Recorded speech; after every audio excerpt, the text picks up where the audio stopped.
Faith ഫ്യൂഷന്റെ പുതിയൊരു എപ്പിസോഡിലേക്ക് ഏവർക്കും സ്വാഗതം. നാം ജീവിതത്തിൽ നിരവധി പരീക്ഷണങ്ങൾ നേരിടാറുണ്ട്. അത്തരം പരീക്ഷണങ്ങളെ നാം എങ്ങനെയാണ് നേരിടേണ്ടത്? ബൈബിളിൽ നാം കാണുന്ന നീതിമാനും ദൈവത്തിന്റെ വിശ്വസ്തനുമായ ജോബിന്റെ ജീവിതത്തിൽ നിന്ന് അതാണ് നാം മനസ്സിലാക്കുന്നത്. ജോബിനെ പറ്റി കൂടുതൽ പറഞ്ഞു തരുന്നതിനായി കർമ്മലമാത BCC യൂണിറ്റിലെ വർഷയെ ക്ഷണിക്കുന്നു. വിശുദ്ധ ഗ്രന്ഥത്തിൽ പഴയ നിയമത്തിൽ പരാമർശിക്കുന്ന ഒരു വ്യക്തിയാണ് ജോബ്. ജോബ് നീതിമാനായിരുന്നു, അതോടൊപ്പം തന്നെ ദൈവഭക്തനായിരുന്നു. അദ്ദേഹം ധനികനായിരുന്നു. അദ്ദേഹത്തിന് പശുക്കളും അങ്ങനെ മറ്റ് അനേകം മൃഗാദികളും ഉണ്ടായിരുന്നു. അദ്ദേഹം അദ്ദേഹത്തിന്റെ ഭാര്യയോടും മക്കളോടുമൊപ്പം വളരെ സുഭിക്ഷമായ ഒരു ജീവിതമാണ് നയിച്ചിരുന്നത്.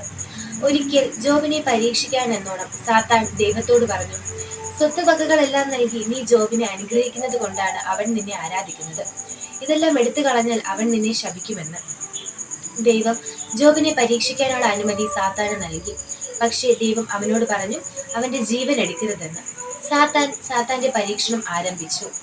ജോബിന് ഉണ്ടായിരുന്ന സ്വത്തുവകകളെല്ലാം നഷ്ടമായി. അവന്റെ മക്കൾ മരണത്തിന് കീഴടങ്ങി. ഒടുവിൽ അവന്റെ ശരീരമൊട്ടാകെ വ്രണങ്ങൾ കൊണ്ട് നിറഞ്ഞു. എന്നിരുന്നാലും ദൈവത്തിനെതിരായി തെറ്റായി ഒരു വാക്കുപോലും അവൻ ഉച്ചരിച്ചില്ല. ഒടുവിൽ അവന്റെ ഭാര്യ അവനെ ശാസിച്ചുകൊണ്ട് പറഞ്ഞു, നമ്മുടെ ജീവിതത്തിൽ ഇത്രയേറെ ദുഃഖങ്ങളും ദുരിതങ്ങളും തന്നിട്ട് നീ ദൈവത്തെ ഇപ്പോഴും ആരാധിക്കുന്നുവോ? നീ ദൈവത്തെ ശപിച്ചുകൊണ്ട് മരിച്ചാൽ മതി. ജോബ് തിരിച്ച് അവന്റെ ഭാര്യയോട് പറഞ്ഞു, ദൈവം നമുക്കിതെല്ലാം തന്നു, തിരികെ ഇതെല്ലാം എടുക്കാനുള്ള അവകാശം ദൈവത്തിന് തന്നെ. അവന്റെ കൂട്ടുകാർ വരെ അവനെ കുറ്റപ്പെടുത്തി. നിന്റെ പാപങ്ങൾ നിമിത്തമായിരിക്കാം നിനക്ക് ഇങ്ങനെ സംഭവിച്ചത് എന്നുവരെ അവർ പറഞ്ഞു. ജോബ് തന്റെ വിശ്വാസത്തിൽ ഉറച്ചു നിന്നു.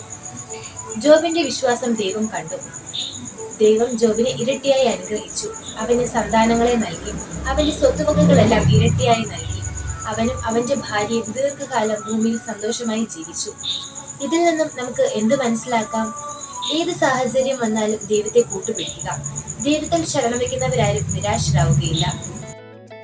ജോബിനെ പറ്റി നമുക്ക് പറഞ്ഞു തന്ന വർഷയ്ക്ക് നന്ദി.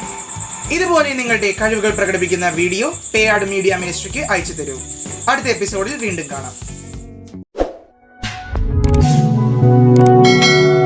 കൂടുതൽ വാർത്തകൾക്കും വീഡിയോകൾക്കുമായി Peyad media ministry YouTube channel subscribe ചെയ്യൂ.